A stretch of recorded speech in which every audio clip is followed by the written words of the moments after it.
You're listening to Straight from the Drafts. I'm your host Nao, social media strategist, business cheerleader and chronic oversharer.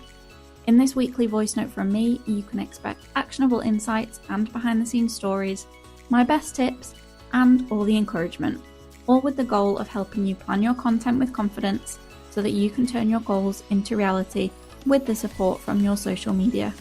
So grab a drink, pop in your headphones and let's get into this week's episode.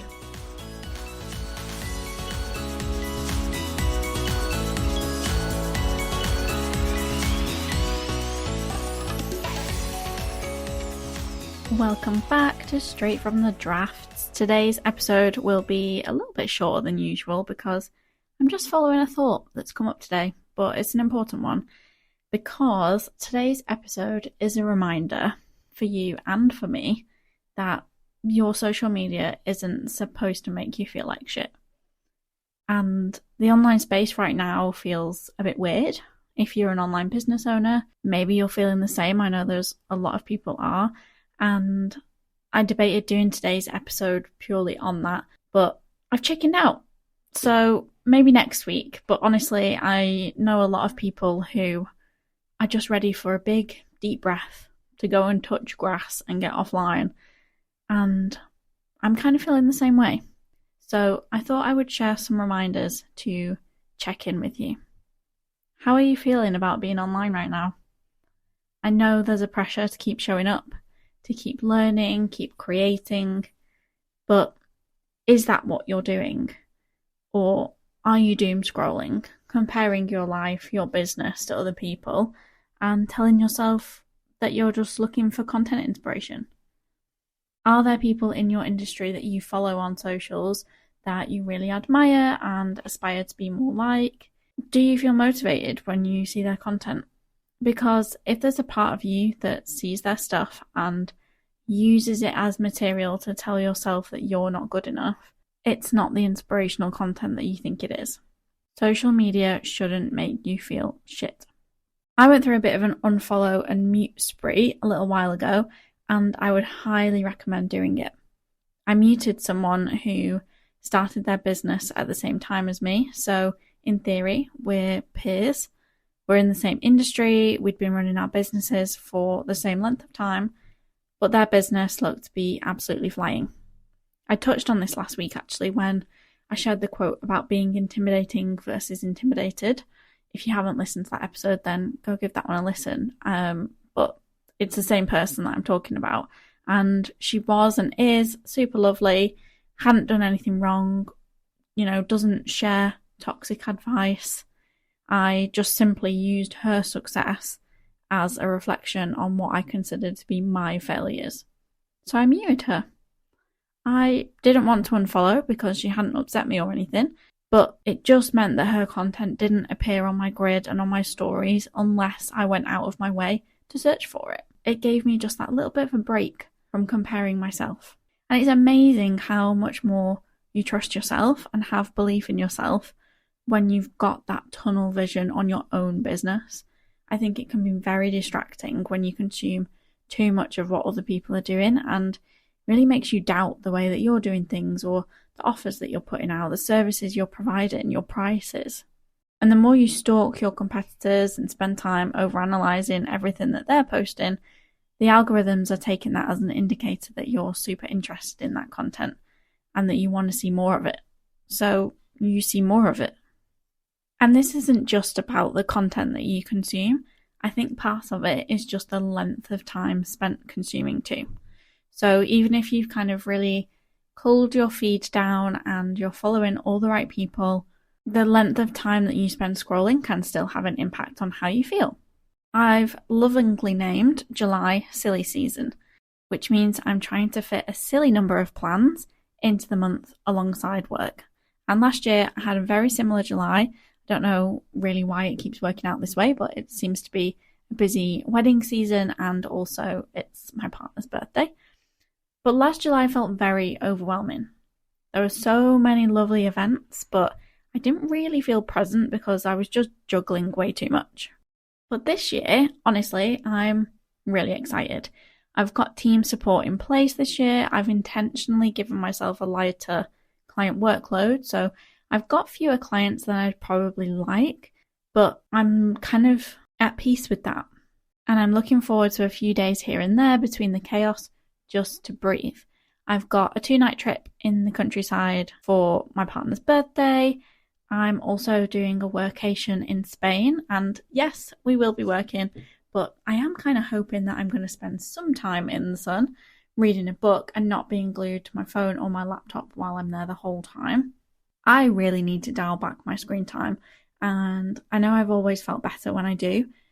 Being a social media manager and online business owner, my screen time is probably always going to be fairly high, but it probably doesn't need to be as bad as it is. Unfortunately, algorithms are designed to keep us addicted, so it's really easy to get lost in the scroll, and that's not a failing on your part. You're not lacking discipline.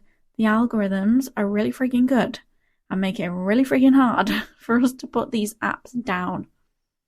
There are things that we can do. There are tools that we can use, daily limits on individual apps, or even using third-party apps to help control the time that we spend on them, or even just to interrupt so that we actually realize how long that we've been scrolling for, whether that's alarms or the little notifications that just say like, hey, by the way, you've been on here for half an hour now. I actually find that having my notifications off really helps, because it's kind of like having a big red button that you just have to press. When I see a notification come through, I want to click it. I want to read the rest of the message that I've just seen a preview of. And the wonderful human being that is Alice Benham shared a while back how she was trying to overcome her scrolling addiction. And she said that she hasn't stopped consuming altogether, because she does enjoy hearing from other people, but instead she only allows herself to consume long-form content, so YouTube videos, podcasts, that kind of thing, and then really intentionally limits the short form. That's the stuff that gives us the mini dopamine hits and keeps us addicted, like scrolling on TikTok or Instagram Reels. So I do think it's something that we can train ourselves out of. I am a bugger for realizing how much better I feel when I spend less time on my phone, and then that lasts for a few days, and I'm back in the hole again, and my screen time stats are scary. And I think it's probably partly when I'm scrolling, even though I really feel like I have curated a positive feed for myself now, and I follow people that do inspire me and don't really make me feel like shit. I think just the act of spending so much time on my phone probably is representative of things that I'm not doing.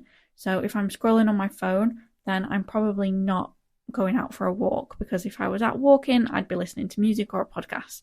I don't scroll and walk unless I do that on the treadmill, which I have told myself I should set myself as a rule, that if I want to scroll, I should just go to the gym and get on the treadmill, and then at least I'm doing some steps at the same time. But it's that kind of thing, I think, that I've realized that if I'm on my, if my screen time is higher, that probably says a lot about my mindset, and I'm procrastinating on things that would be a bit more productive or make myself feel better. Let's actually have a look at my most used apps while we're here. We might as well. I'll expose myself for this episode. Interesting. Okay, so my most used apps over the last 3 weeks, I think I can only see that far back. Apple users, let me know if I'm missing something here. The last 3 weeks, the top 3 apps have been the same, but the order has been different each week. So top 3 being TikTok, Instagram, and WhatsApp. Now, I do have WhatsApp for business for client messages, so that is technically separate. And last week, WhatsApp for business overtook personal WhatsApp, and that was in 3rd place. But the other weeks, it has sat in 4th. Instagram and TikTok being in the top 2 doesn't actually surprise me, but looking at the times against them both, that makes me feel a bit ill, actually. So if you've got screen time stats on your phone, I'm on my iPhone over here. Go and have a look at them. It might be maybe the kick that you need to kind of sort the addiction out. It might help you figure out the app that you're struggling with the most so that you can kind of focus your efforts on that. Instagram is where my client accounts are, so that being in my top 3 is okay for me. I feel like that's all right. But TikTok shouldn't be that high. I have started posting on there in the last couple of weeks. I've set myself a little daily challenge to post every day there for a month.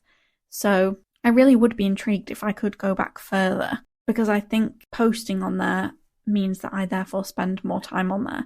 I probably need to start using TikTok Studio to post, and then I don't immediately start scrolling once I've uploaded my content. And just simple things like that I think can really help. Obviously, today we're talking about not letting social media make us feel like shit, so I'm not going to give myself a telling off for those stats. I'm just processing that information, and I'll use it to help me make changes that I feel would benefit me. You might not have a scrolling issue, you might scroll and not really care, but for me, it's something that I think I need to change. So I'm just reflecting out loud here. We're being nice to ourselves today, though.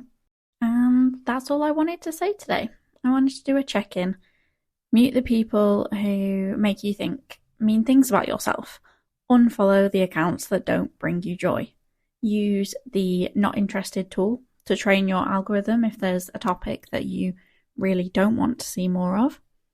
Think about reducing your screen time if you get the urge to throw your phone out the window. Oh, another tip has just popped into my head as I'm recording this little summary. Muting WhatsApp groups. Game changer.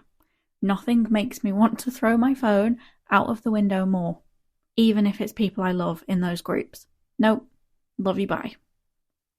So I guess that pointer would be spot your triggers and then do something to help change that.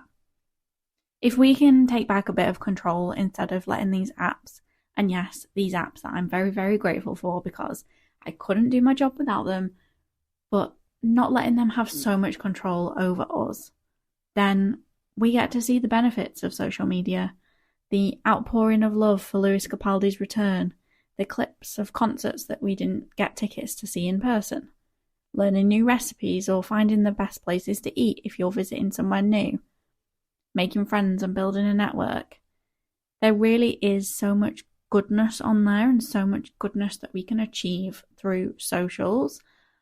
It's just, sadly, maybe a little bit more effort to curate that. And of course, we have a cheesy quote to end the episode, although I'd say today it's more of a mantra. And that is, I am no longer available for things that make me feel like shit. Have a gorgeous rest of your day. Go touch grass maybe, and I'll see you next week. Bye.